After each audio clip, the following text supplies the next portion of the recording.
Hi guys, welcome back to my YouTube channel. ಇವತ್ತು ನಾವು ಎರಳಿಕಾಯಿನ ಬೆಳೆಸಿ ಉಪ್ಪಿನಕಾಯಿ ಮಾಡ್ತಾಯಿದ್ದೀವಿ.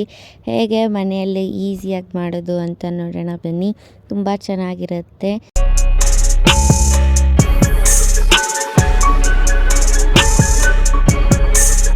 ನೋಡಿ, ನಾನು ಎರಳಿಕಾಯಿನ ಚಿಕ್ಕದಾಗಿ ಕಟ್ ಮಾಡಿಕೊಂಡು 3 ದಿನ ಬಿಸಿಲಲ್ಲಿ ಇಟ್ಟಿದ್ದೆ.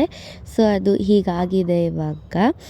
ಇವಾಗ ಒಂದು ಬಾಣಲಿಯಲ್ಲಿ ನಾನು ಅರ್ಧ ಸ್ಪೂನ್ ಮೆಂತ್ಯ ಹಾಕ್ಕೊಳ್ತಾ ಇದ್ದೀನಿ.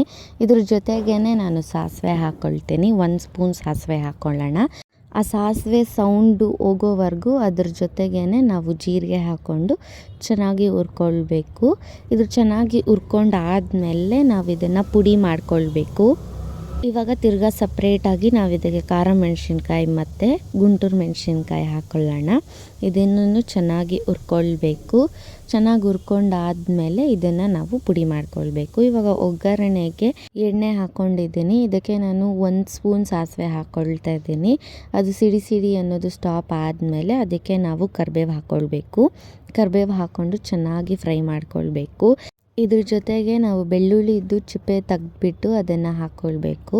ನಾವು ಇದನ್ನು ಚೆನ್ನಾಗಿ ಫ್ರೈ ಮಾಡ್ಕೊಳ್ಬೇಕು. ಒಂದು ಸ್ವಲ್ಪ ಹಿಂಗೆ ಹಾಕ್ಕೊಂಡಿದ್ದೀನಿ. ಹಿಂಗೆ ಹಾಕ್ಕೊಂಡು ಚೆನ್ನಾಗಿ ಫ್ರೈ ಮಾಡ್ಕೊಳ್ಬೇಕು. ಆ ಬೆಳ್ಳುಳ್ಳಿ ಗೋಲ್ಡನ್ ಬ್ರೌನ್ ಆಗೋ ಗಂಟ ನಾವು ಫ್ರೈ ಮಾಡ್ಕೊಳ್ತಾನೆ ಇರಬೇಕು. ನೋಡಿ, ಇಷ್ಟು ಫ್ರೈ ಮಾಡ್ಕೊಂಡಿದ್ದೀನಿ. ಇಷ್ಟು ಫ್ರೈ ಆದರೆ ಸಾಕು.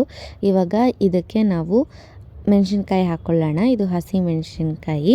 ಉಪ್ಪಿನಕಾಯಿಗೆ ಖಾರ ಇದ್ದರೆ ಚೆನ್ನಾಗಿರುತ್ತೆ. ಸೊ ನಾನು ಹಸಿಮೆಣ್ಸಿನ್ಕಾಯಿ ಹಾಕ್ಕೊಳ್ತಾ ಇದ್ದೀನಿ. ಮತ್ತು ಹಾಗಲಕಾಯಿ ಚಿಕ್ಕದಾಗಿ ಕಟ್ ಮಾಡ್ಕೊಂಡಿದ್ದೀನಿ. ಇವಾಗ ಈ ಹಾಗಲಕಾಯಿನ, ಹಸಿಮೆಣ್ಸಿನ್ಕಾಯಿನ ಮತ್ತು ಎರಳಿಕಾಯಿನ 3 ನಾವು ಚೆನ್ನಾಗಿ ಮಿಕ್ಸ್ ಮಾಡ್ಕೊಳ್ಬೇಕು. ಇವಾಗ ನಾವು ಸಾಸಿವೆ, ಮೆಂತ್ಯ ಮತ್ತು ಜೀರಿಗೆ ಪುಡಿ ಮಾಡ್ಕೊಂಡಿದ್ವಲ್ವ, ಅದನ್ನು ಹಾಕ್ಕೊಳ್ಳೋಣ. ಇದನ್ನು ನಾವು 4 ಸ್ಪೂನ್ ಹಾಕ್ಕೊಳ್ಬೇಕು. ಮತ್ತು ನಾವು ಮೆಣಸಿನ್ಕಾಯಿ ಪುಡಿ ಮಾಡ್ಕೊಂಡಿದ್ವಿ, ಅದನ್ನು 2 ಸ್ಪೂನ್ ಹಾಕ್ಕೊಳ್ತಾ ಇದ್ದೀನಿ. ನಿಮಗೆ ಜಾಸ್ತಿ ಖಾರ ಬೇಕಂದರೆ ನೀವು ಹಾಕ್ಕೊಳ್ಬೋದು. ನಾನು ಖಾರ ಹಾಕ್ಕೊಂಡಿದ್ದೀನಿ, ನನಗೆ ಎಷ್ಟು ಬೇಕೋ. ಒಗ್ಗರಣೆ ಹಾಕ್ಕೊಂಡಿದ್ದೀನಿ. ಮಿಕ್ಸ್ ಮಾಡಿಕೊಂಡ್ರೆ ನೋಡಿ, ಉಪ್ಪಿನಕಾಯಿ ರೆಡಿ ಆಗಿದೆ. ತುಂಬ ಚೆನ್ನಾಗಿರುತ್ತೆ. ನೀವು ಇದನ್ನು ಮೊಸರನ್ನಾಗೆ ಮತ್ತು ಬೇಳೆ ಸಾರನ್ನಾಗೆ ಏನು ನೆಂಚ್ಕೊಳಕ್ಕೆ ಇಲ್ಲ ಅಂದರೆ ಈ ಉಪ್ಪಿನಕಾಯಿ ತಿನ್ಬೋದು. ತುಂಬ ಚೆನ್ನಾಗಿರುತ್ತೆ. ನಿಮಗೆ ಈ ಎರಳಿಕಾಯಿ ಉಪ್ಪಿನಕಾಯಿ ರೆಸಿಪಿ ಇಷ್ಟ ಆಗಿದ್ದರೆ ಲೈಕ್ ಮಾಡಿ, ಶೇರ್ ಮಾಡಿ, ಹಾಗೆ ಸಬ್ಸ್ಕ್ರೈಬ್ ಕೂಡ ಮಾಡಿ. ಪಕ್ಕದಲ್ಲಿರೋ ಬೆಲ್ ಐಕನ್ನ ಕ್ಲಿಕ್ ಮಾಡೋದನ್ನು ಮರಿಬೇಡಿ. Thank you for watching.